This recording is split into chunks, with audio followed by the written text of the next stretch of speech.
Kita mo yung dami ng truck na dumadaan na yan. Puro batot buhangin yan. Galing yan sa Bungabong, sa Laor, sa Gabaldon. Tingnan natin ngayon na meron tayong plate number recognition.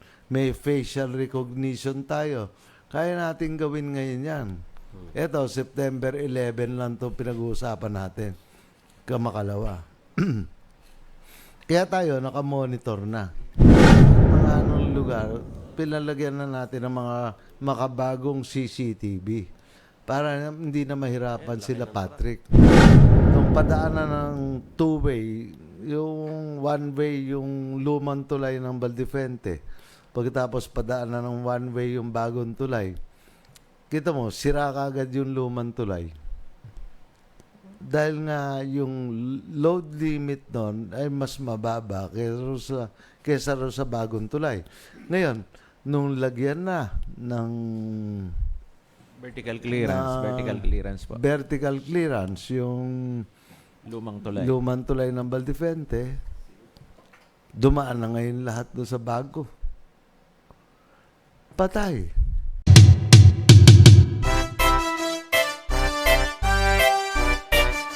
Kamukha nung TV48, ang hilig tumingin. Pinakita natin kanina yung pinuntahan ng Inquirer sa Bugnan. Sinasabi nila Ghost Project yung Bugnan. Puro kalokohan tong TV48 dahil pikon sa akin Hindi yung TV48 na pipikon sa akin, yung boss nila. Akalain ko ba naman masuspindi siya? Kasalanan ko bang masuspindi siya? Si Gwen Garcia nga, isa lang yung inisyong environmental compliance certificate na hindi naman siya dapat mag-issue. Perpetually disqualified. Ito naman 205. Simple negligence lang hindi na nga malaman yung batas kung ano talaga ang importante, magtrabaho kami para sa taong bayan. Sa katotohanan lang. So, kailangan pagtagni-tagniin yan. Dahil hindi public works and highways lang may kasalanan Kasi may Department of Transportation din tayo. May DOTR din tayo. May DENR din tayo. Meron din tayong mga magkakatagma na ahensya na talagang kailangang magsama-sama sila. So, darating tayo sa anti-overloading. Siyempre, darating tayo sa internal rules and regulation ng Republic Act 8794. So, pagka dumating tayo lumalabas lang na 13,500 kilos o 13.5 tons per axle ang dapat na allowable weight ng per axle. Allowable weight per axle. Paano kung 7 axle yan? Paano kung 7 axle? 4 doon sa trailer, 3 sa... 3 po doon sa motor vehicle. Sa motor vehicle. Ang hirap. Ang gawa ng public works, kamukha nung sa tulay, 38 tons. Ano tawag mo sa standard na yun? HL93 po. HL93. Siyempre, yun, tataas pa yung, merong allowable limit pa yun. Di ba? Pero, ang hindi kinukonsidera ng Public Works and Highways at saka ng Department of Transportation, ang mga truck ngayon, ang mga gamit ngayon, humihila na ng 100 hanggang 120 toneladas. May mga truck pa nga na kaya 200 tonelada. Dadaan ngayon sa isang tulay tulad ng pinagawa sa Valdefente na ang kapasidad lang, 38 toneladas. Hindi mo naman pwedeng doblehin yung kapasidad na yan. Lagay mo plus 30%. Pagka plus 30%, lalabas na 50 toneladas, okay lang dumaan. Oh. So, ano ba talaga yung IRR? Ang IRR nung Republic Act 8794 ay maliwanag na sinasabi na saan ba yung kay attorney Beltran.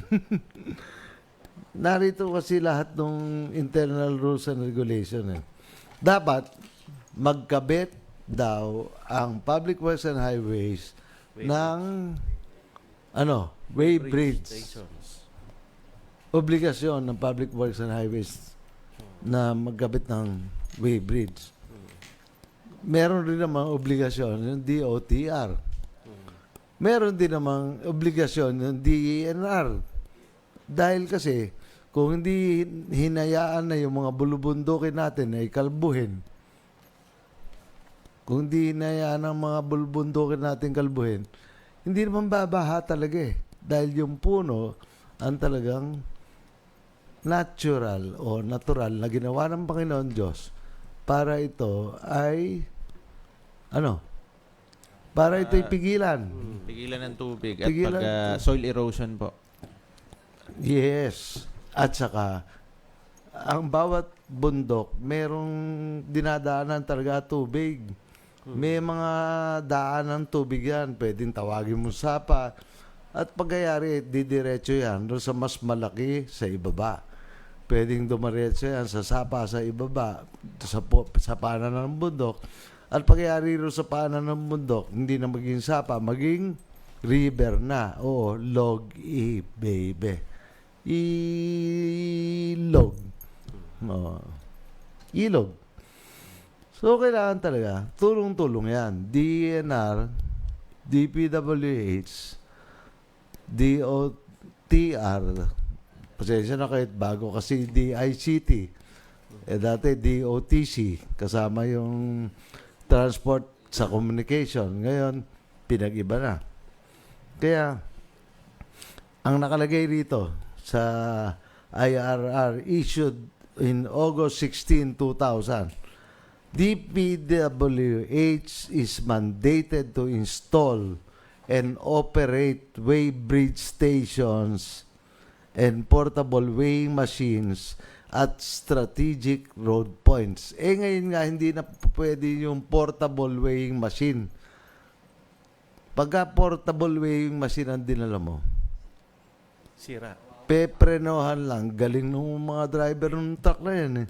Peprenohan lang yan. Sira yung scale niyan.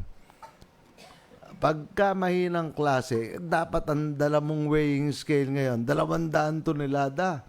Para kahit biglang prenohan yung weighing scale, hindi masisira yung timbangan ko, baby. Di ba? So, ang laki nga ng kasalanan nitong suspendidong gobernador. Dahil kasi, hindi siya sumusunod dun sa isa na namang Republic Act 8794. Kung katulad siya sana ng gobernador ng Pampanga, gobernador ng Tarlac, na talagang pinaputol nila yung mga Truck. talagang inayos nila yung mga truck na dumadaan doon sa bawat paso na kanilang binibigyan ng hindi ECC, ng pahintulot. Permit. Pero ang pagkuha ng ECC sa DNR. So, pagka nga pinakita mo yung dumadaan lang sa Kabo, kakapiranggot yung tulay. Ang design nun, pinalaki na yung disenyo nun. Hindi ko matandaan kung ilan tonelada, yung 51 metros na, kita mo yung dami ng truck na dumadaan na yan. Puro batot buhangin yan. Galing yan sa Bungabong, sa Laor, sa Gabaldon, sa Rizal, Sa lahat ng bulubundukin. So, araw-araw yan. Kaya nga para makita ng tao. Kaya hindi ngayon mapadaanan yung 5 toneladang lumang tulay. Dahil nga tayong mga Pilipino naman, kailangan naman po natin na makisama. Kasi dapat talaga, ang dumaan doon sa kabilang tulay na yon, yung kotse lang. Pagka binuksan yon, dadaan din yung truck. Sira ka agad yun. Merong sinasabi, may sinasabi kasi Engineer Arnold, yung National Historic Commission, di na natin pwedeng tanggalin yun. Dahil yun merong historical value. Ang nakalagay doon, pang 5 tonelada lang ako. Sasabihin ng tulay. Buti nga, tumagal ng 1951 ata yan, o 1950. Kung 1951 yan, 74 years ago. Buti nga tumagal ng ganun pero nga ang mga truck ngayon, 120 toneladas na. Kita mo, kaya na natin ngayon na meron tayong plate number recognition. May facial recognition tayo. Kaya natin gawin ngayon yan.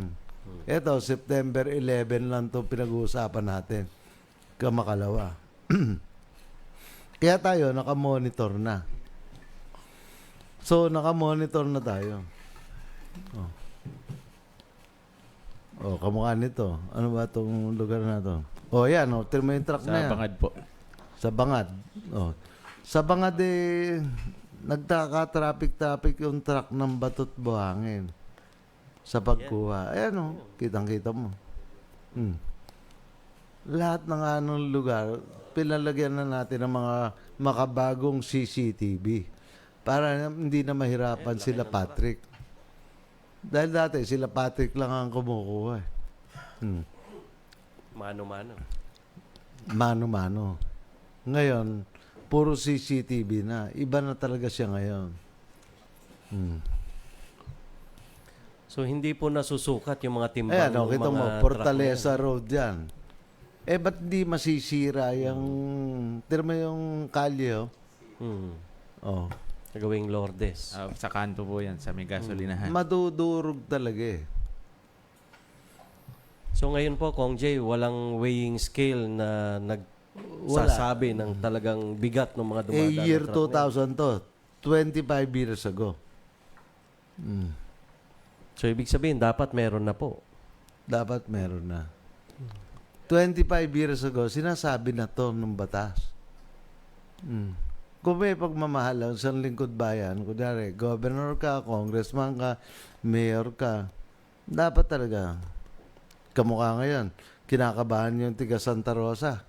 Dahil baka yung tulay ng Santa Rosa ang kagagawa lang, hindi yung bago yung yung kaka-retrofit lang, baka mamaya bumigay. Buhat sa Kalibambangan. Tira mo nga yung trailer na yun. Lalaki. Ito yung Santa Rosa. Kinakabahan yung mga tiga Santa Rosa na, baka mamaya ito naman masira. Hindi po malabong mangyari, Kong Jay, yan. Kasama rin sa IRR yung LTO. Kaya nga, kailangan mag-attend din ako sa LTO. DOTR. Naroon yung LTO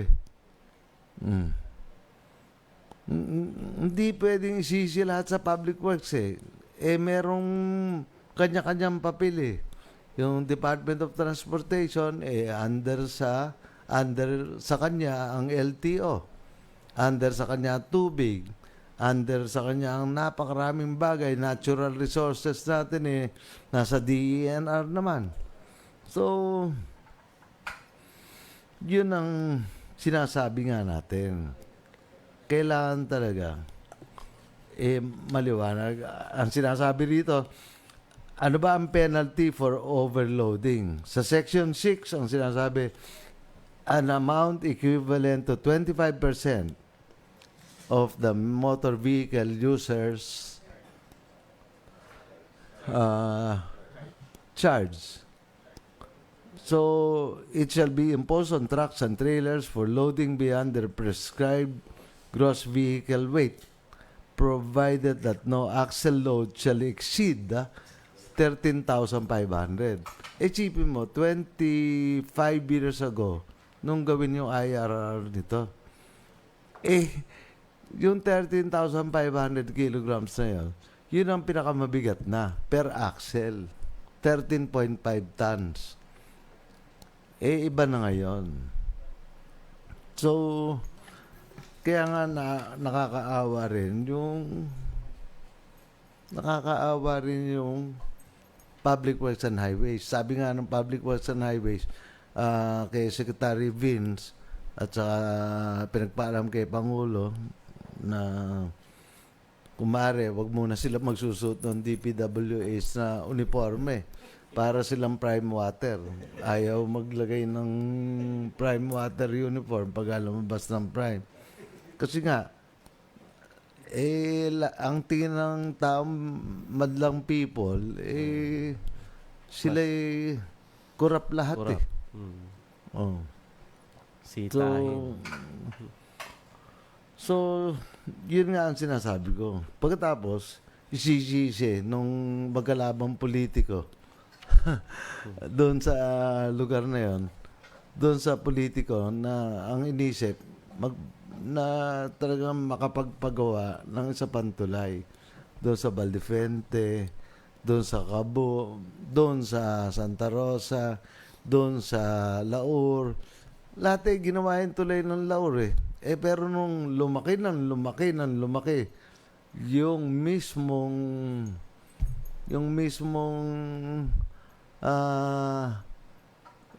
kakayanan nung isang truck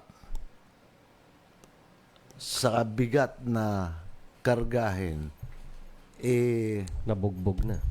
patay na.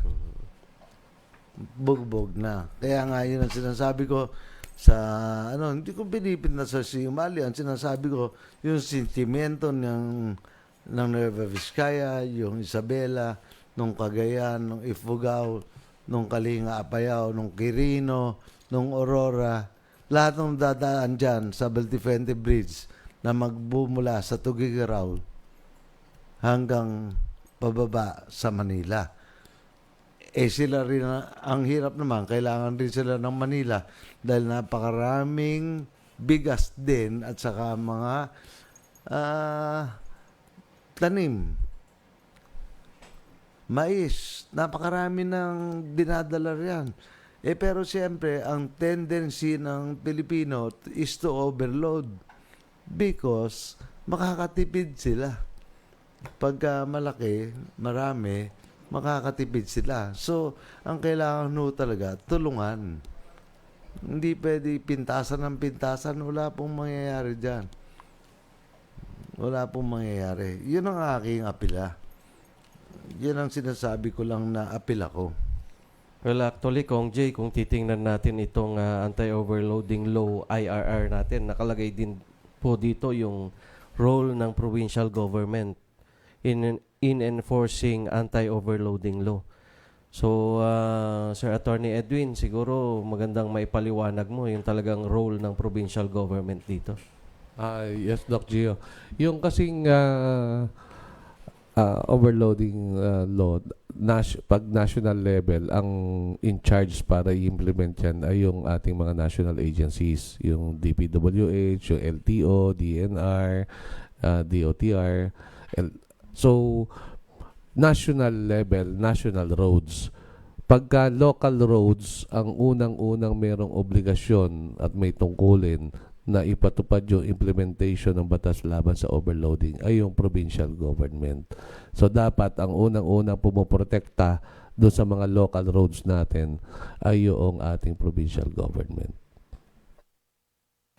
While primary enforcement of national roads is handled by the DPWH and LTO, provinces are responsible for enforcing the law on local roads and coordinating with national agencies to ensure effective implementation across their jurisdiction.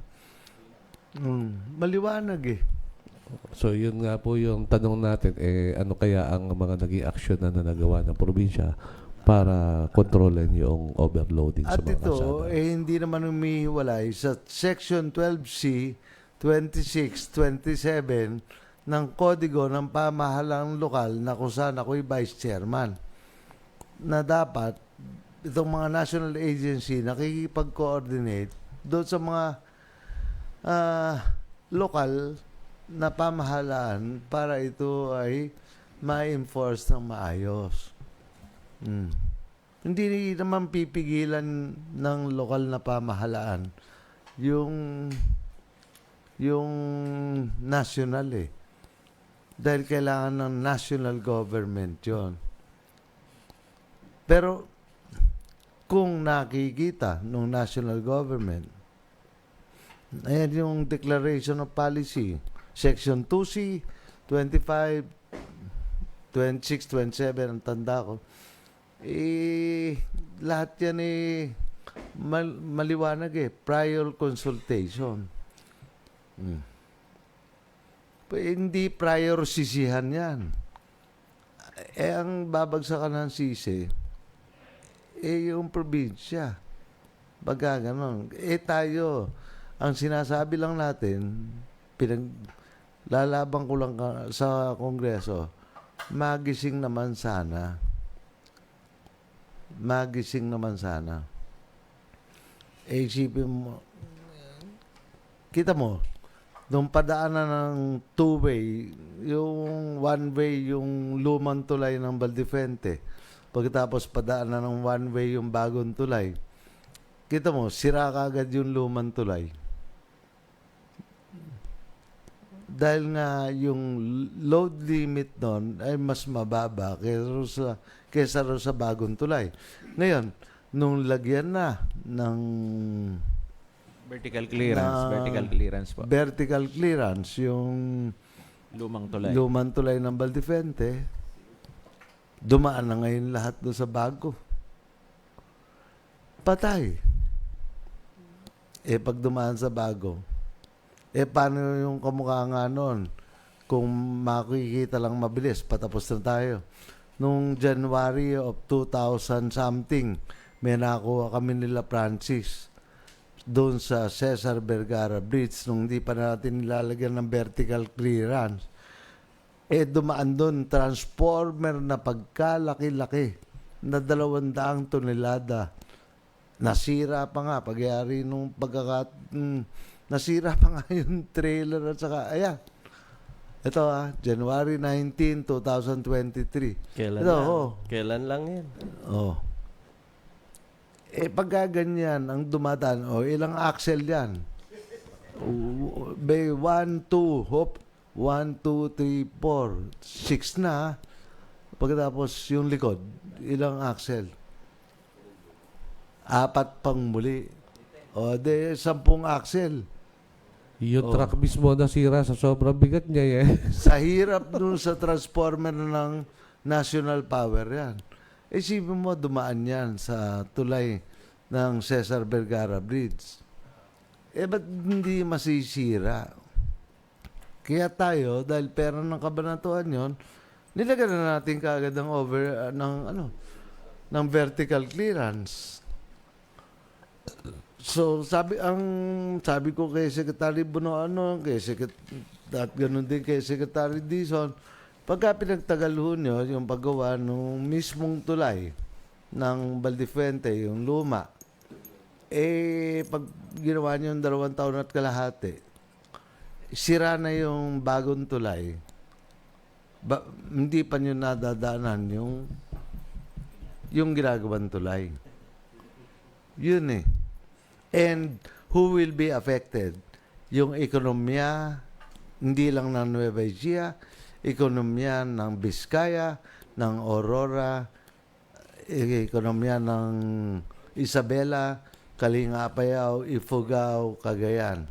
Lahat na yon apektado, pati yung lalawigan ng Quirino at yung Maynila na nangangailangan naman ng agricultural products na dadalhin sa Maynila. Bigas, mais, lahat ng mga produkto, gulay, na nanggagaling doon. So, economically, mali. So, kaya pagbubutihin ko nga yung mga nagtagni-tagni o hindi pwedeng public works lang. Kasama dapat DNR, kasama dapat DOTR, dapat kasama ang LTO, lahat sila kasama. So, yun lang ang aking punto ron.